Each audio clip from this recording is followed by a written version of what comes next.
it's a little bit different out here when you get Caitlin Clark treatment. It ain't so easy peasy getting to play one-on-one, getting to just do your thing how you want to do it, when you want to do it. Okay, this is wild. The mask is off. The charade is finished.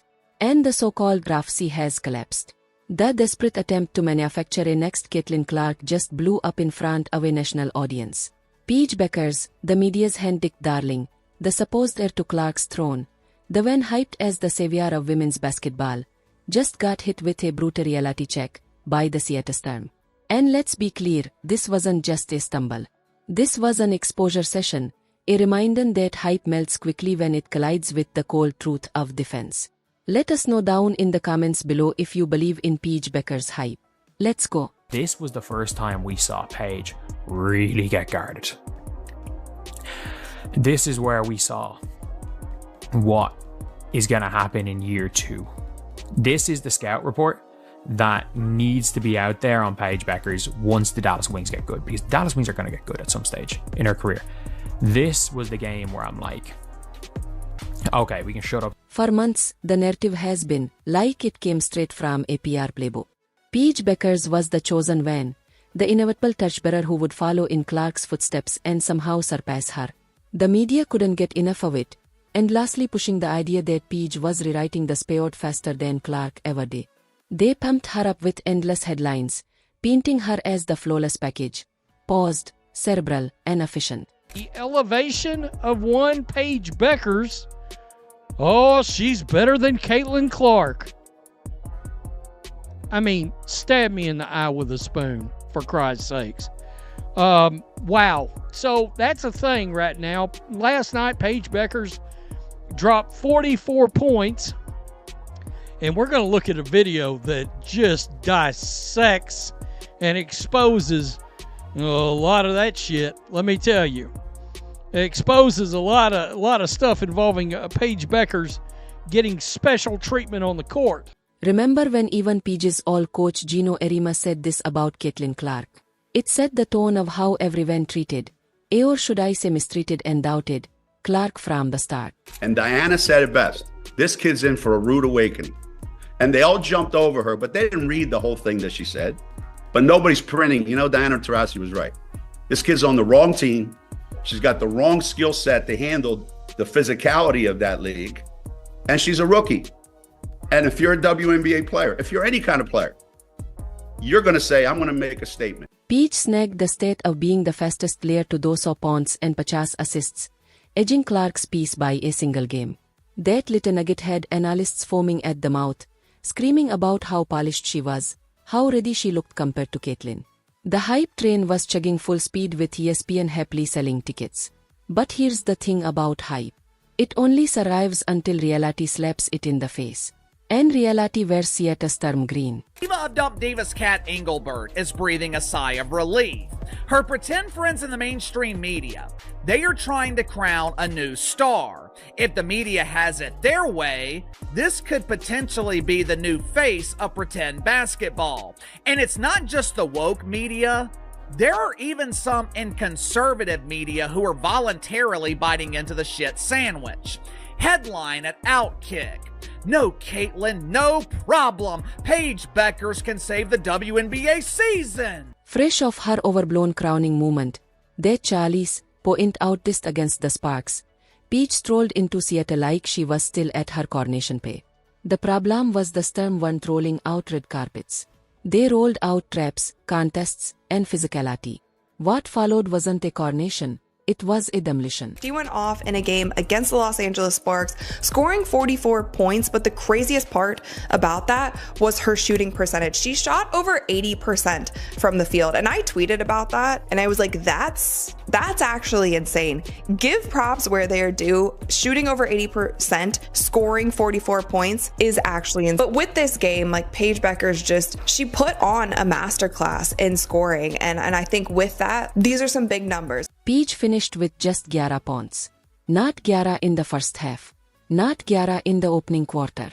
No, 11 for the entire game on a horrific 2 for 11 SH. Night with 0 assists and a measly 2 rebounds.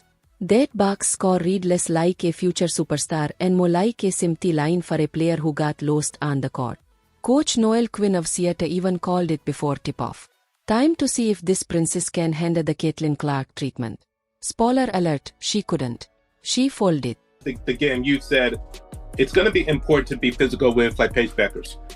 Can you talk about the defensive game plan for Dallas and like how your team was able to hold them to their fewest points of the season? Yeah, it started, with our attention to detail with Paige. I thought, Slim was very physical, stayed in her space, and the actions that we guarded her in, we were very aggressive, showed multiple bodies, and kind of, made her hesitant to use the ball screen a little bit. I thought we rotated well. And here's where it gets fascinating, because while Paige was wilting and then when night of real defensive pressure, Caitlin Clark has been living in that storm for over a year. She's the player who didn't just shake up the league, she redefined it. And what has she gotten in return? Treatment that would make NFL linebackers nod in approval. The receipts are brutal. 17% of all flagrant fouls in the 2024 WNBA season were committed against Caitlin Clark alone. That's not basketball. That's open season targeting. Paige Bueckers got Caitlin Clark treatment for the first time in her career, and it looked bad. It looked real bad. Everybody was running around. Yeah, she was cooking 44 points versus the Sparks. They didn't play a lick of defense, letting this girl play one-on-one basketball in every area of the floor, letting her post up in the mid-range area one-on-one. Now, I'm giving credit. She's a bucket in one-on-one, especially from that mid-range, from the free throw line down area. But this is the first time we watch teams actively be persistent about taking away her spots and what she wants to do. Look no further than the Chicago Sky, who made it a personal hobby to body Clark. They accounted for 80% of those flagrant fouls. Meanwhile, Paige was floating around getting caught like she was still playing a light scrimmage in college. The first time she faced intensity, she shriveled. Her shots vanished, her efficiency evaporated, and her game looked hollow. Seattle's defense treated her like the star she was hyped to be and exposed her as anything but. She got blitzed. She got doubled.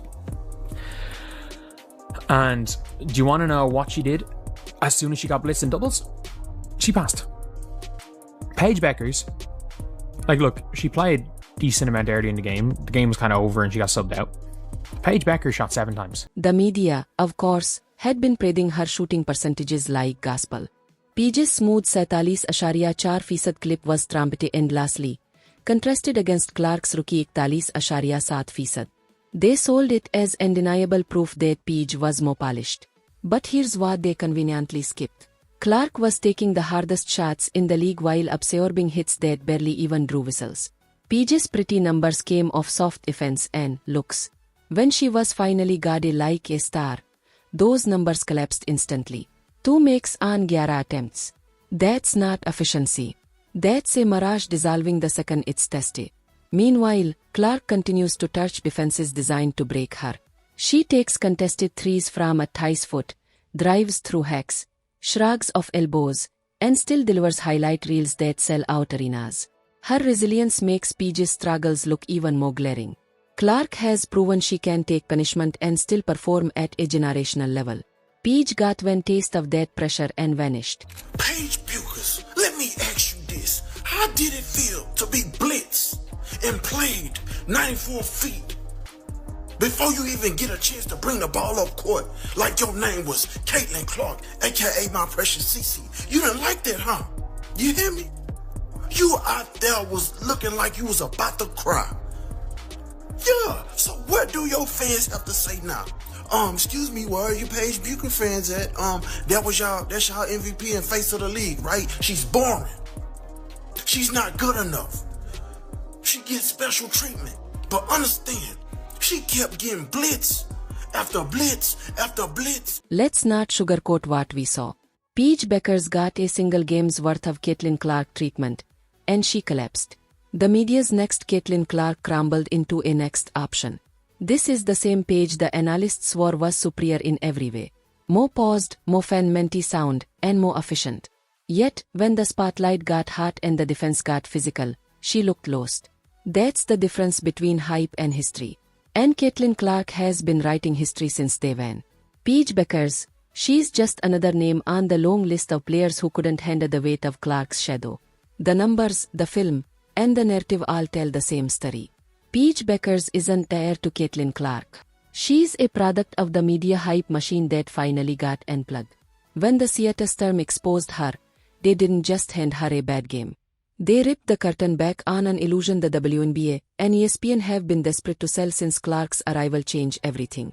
And once fans saw the truth, the Hawks collapsed. Look up how the WNBA played against Caitlin Clark in terms of the defensive strategy, in terms of the other basketball teams around the WNBA, what they did against Caitlin Clark versus how they've handled Paige this year. Everybody wants to act like Paige is so much better than Caitlin. They're certainly not playing defense on Paige the way they played on Caitlin. They're certainly not attacking her with unnecessary fouls the way they attacked Caitlin with unnecessary fouls last year. So in the 2024 season, there were 35 flagrant fouls called. Caitlin Clark received 17% of the entire season's flagrant fouls, 17%. I mean, we've seen all the injuries, we've seen all the fights, the MMA fights that the WNBA players have gotten into this year. There haven't been 35 flagrant fouls called. Let's look at the raw stats because those are what the media has been leaning on to sell Paige as the next big thing.